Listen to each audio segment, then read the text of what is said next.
Hello, Aquarius, and welcome to your forecast for 2026. What a year you will be having coming up. I am super excited to go through this with you.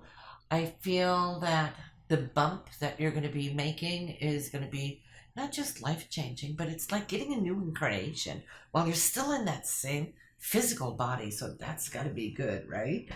We're going to be talking about those outer planets. They're all changing sign this year, and that's huge. That's huge. Not just one, but all three. And these outer planets, they pretty much point towards our higher selves. They are transpersonal. So anything on a physical level are regarded from the planets, from the sun out to Saturn. That rules our 3D reality. These outer three planets are more our spiritual, higher dimensional personalities or soul level. So, of course, this is going to be showing up in your chart, but we'll get back to that. It's so good to be here with you again, Aquarius. It's been quite a while since I've been online. But listen, I'm going to start out with looking at Mars in your chart. Mars is hammering down. There's no retrogrades in 2026. So it's going to go out, do its job, and it's going to move through 8 of your current houses in your chart.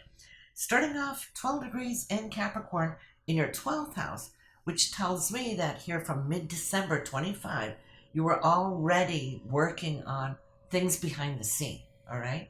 But so ready as we enter into 2026, you'll be speeding up and it will move into your first house, which is the self. It's the I am.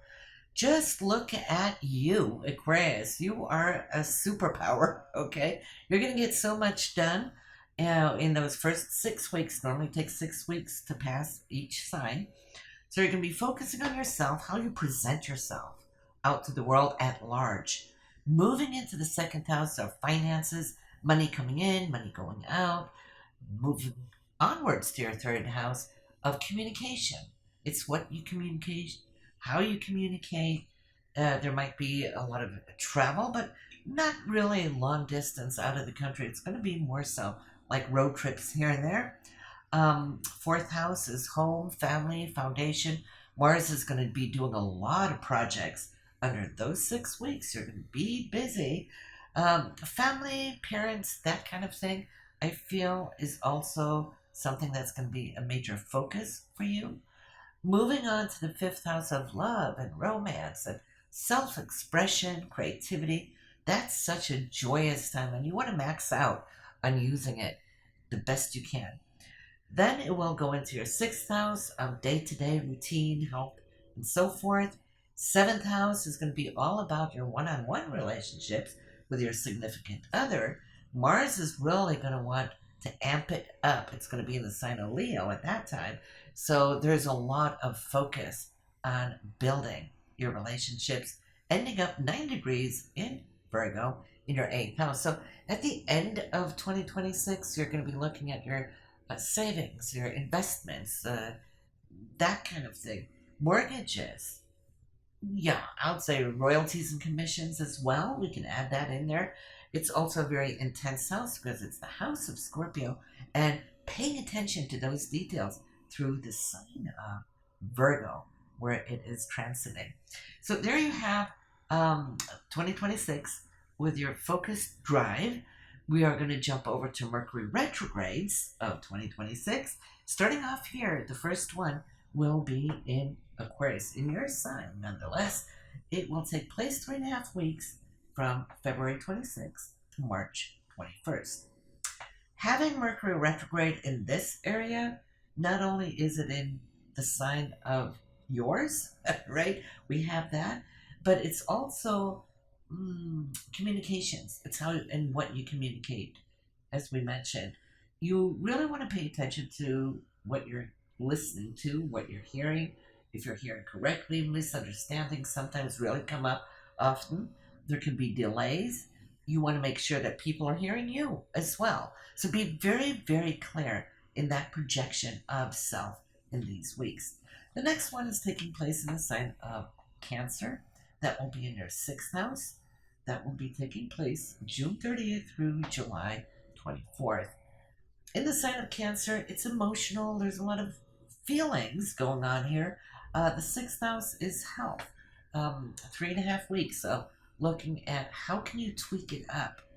Maybe looking into diets. Maybe you want to start yoga or working out, whatever that is, or doing a doctor's checkup could be important. The third and last retrograde, Mercury retrograde of the year, will be October 24th through November 14th. This is going to be in your 10th house, Aquarius. And so this is a time where things are going on at work. You might have a review. You might have other issues coming up. If there's things you've been holding close to heart and not been expressing, maybe this is the time to bring it out into the surface. Make sure that they hear you. You're going to be very, very point specific. Why? Because this retrograde is taking place in the sign of Scorpio. All right? So you're going to make a point when you speak. I'd say be patient, listen to your feedback or what's coming at you, because you might be getting targeted too with that scorpion little twist. All right? So, yeah, this is an important time, October 24th, November 14th. Let's switch our focus over to Jupiter, which is the planet of luck, right? And expansion and generosity. Jupiter has been good to you in the area of your sixth house in 2025 in the sign of Cancer. So what has that been? Well, you know probably when I say that, yes, you've been changing up your schedule, haven't you? Been looking for where you can expand more time and be more generous with yourself as far as hobbies and love, the things that you love to do. So haven't just been hammering down at work. Your goals, though, are different. You can been hanging on to your goals, but Jupiter will be retrograde top of the year and until March 11th.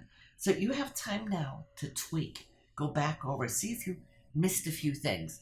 Well, Jupiter was direct in 25 because then we really move so quickly that we're not always paying attention to all those details, right? You could have had some offers or opportunities come your way.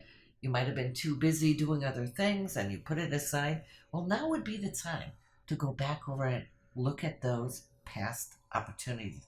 Maybe you want to pick up on them now and get ready, because March 11th, Jupiter's going to go direct. It'll pick up speed. You will get on the same page with what it is that you're wanting to build and conclude here until it changes sign. And this will be July 1st, moving out of Cancer and into the sign of Leo, into your seventh house, Aquarius. So what Jupiter wants you to look at for the second half of the year is your relationships. We're talking long-term relationships. It could be with your significant other.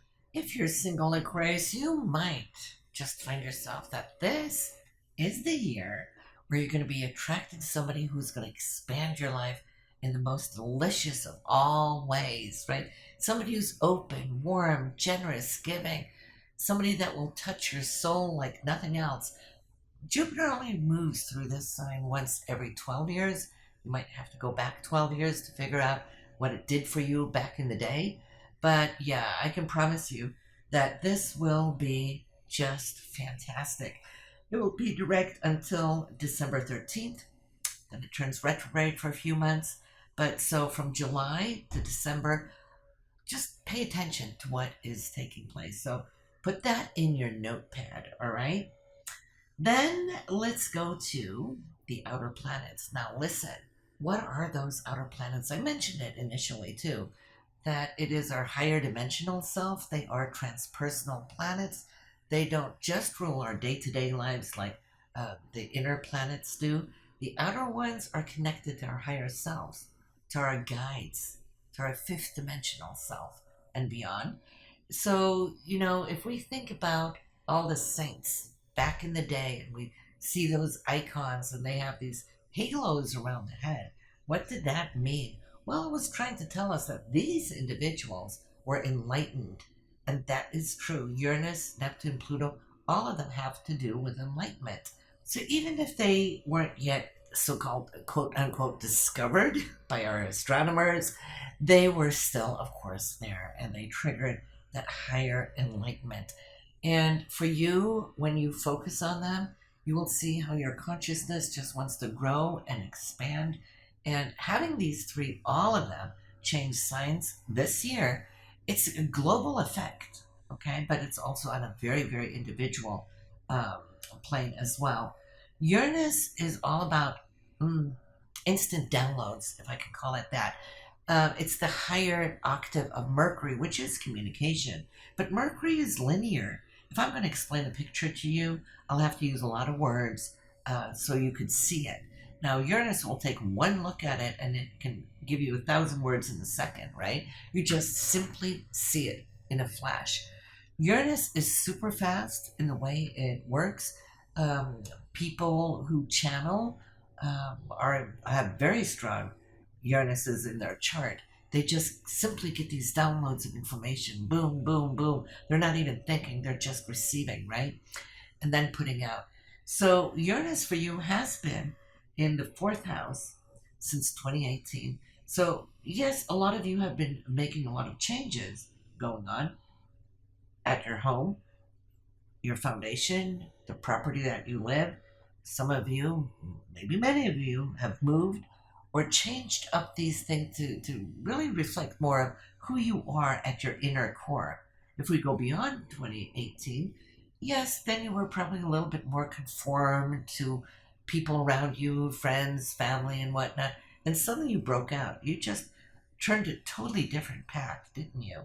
To start expressing the true colors of who you are and wanting to express that in your foundation of yourself. Now, though, it is concluding it. Uranus is going to go into the sign of Gemini, shifting April 28th. And let me tell you, though, if you think you've been going through a lot of changes here since 2018, which you have, that was the home. Now it's coming to the fifth house of self-expression, creativity, children, that kind of thing. That's going to be super important. But it's also love and relationships. Not necessarily like the seventh house relationships. That's more long-term committed marriage and so forth. If you've been single for a long time, some of you might find yourself totally wanting to go on an app and you'll start multi-dating. You might even end up shocking yourself in that respect because you're wanting to explore. Uranus explores everything. Now, in the sign of Gemini, communication is what stands out. It's like, what are you going to be communicating here, Aquarius?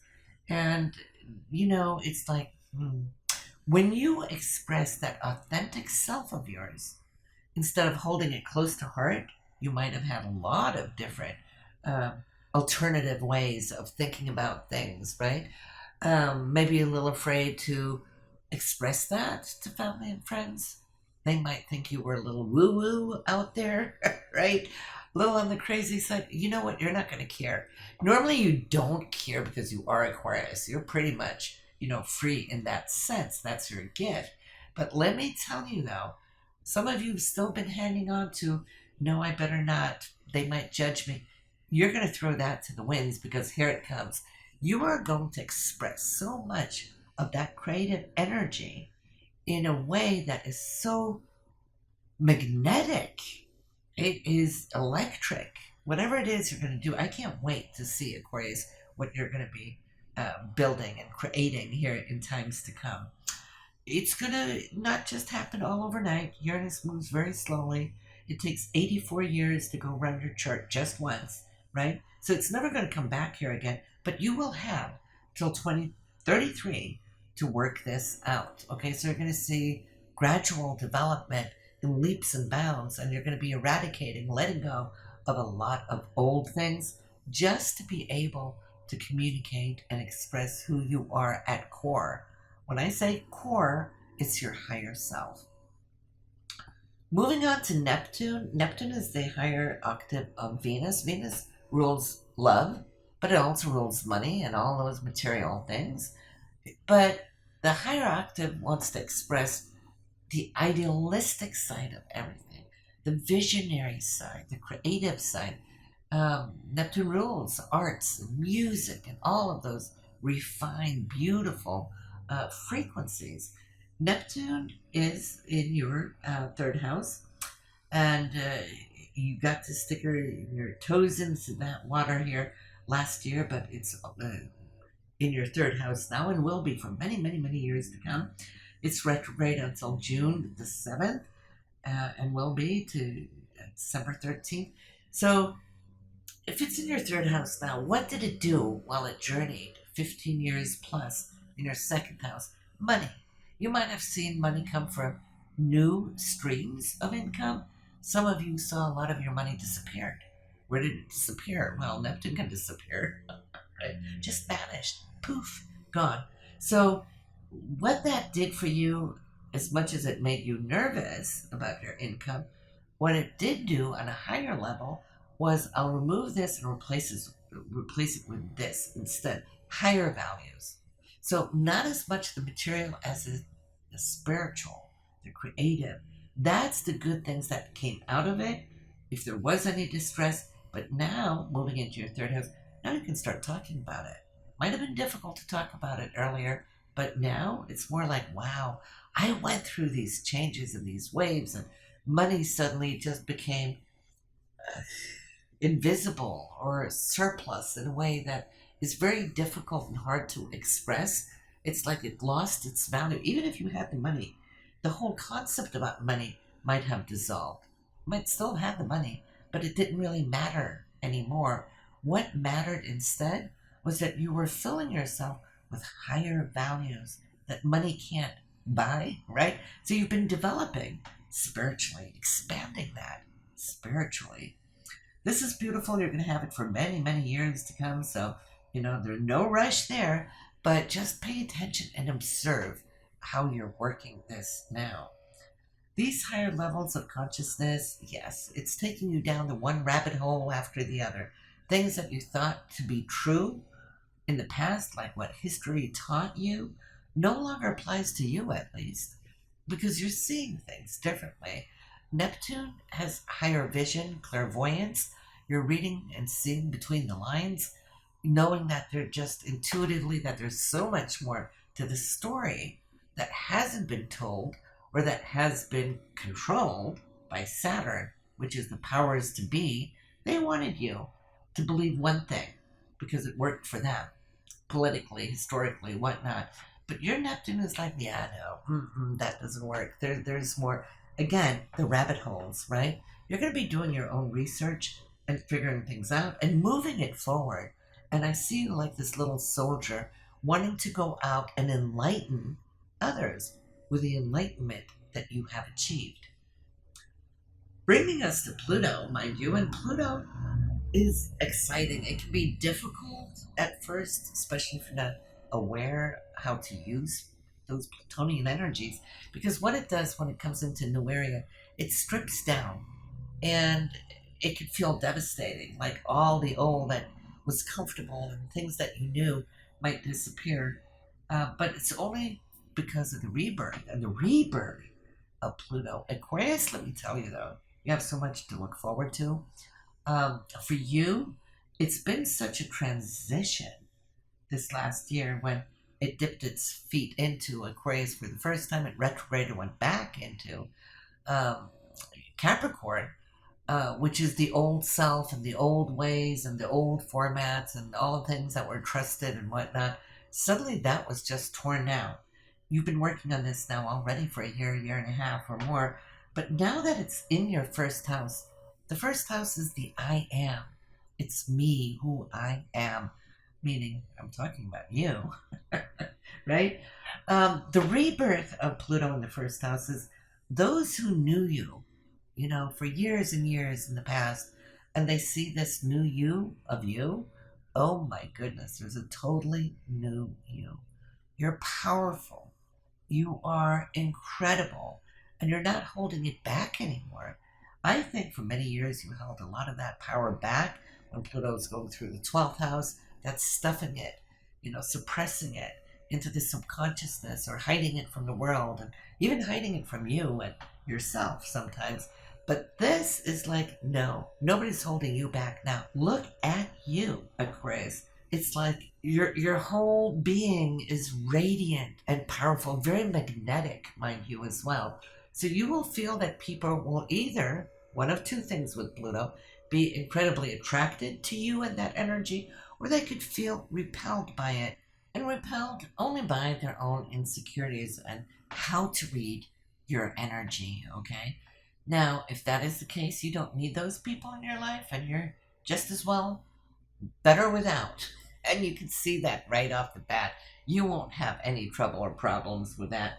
But then those people coming in, feeling that attraction, you might really bind and connect and create some very deep, transformative bonds with these people, networking with them, and can raise a lot of energy in it together some. So with that Pluto in the first house, you got Jupiter, that's going to be in your seventh house. I can see how this is really going to be expanding the horizons of your life. Okay? Do some research. Look up Pluto in the first house. You can do that on the internet, get more information about it. But I want to wish you very, very well. Love to hear from you. Leave a comment down below. Click a like. That will help the algorithm to get back up, since I haven't been here for so long. And listen, I wish you the absolute best for 2026, Aquarius. Bye now.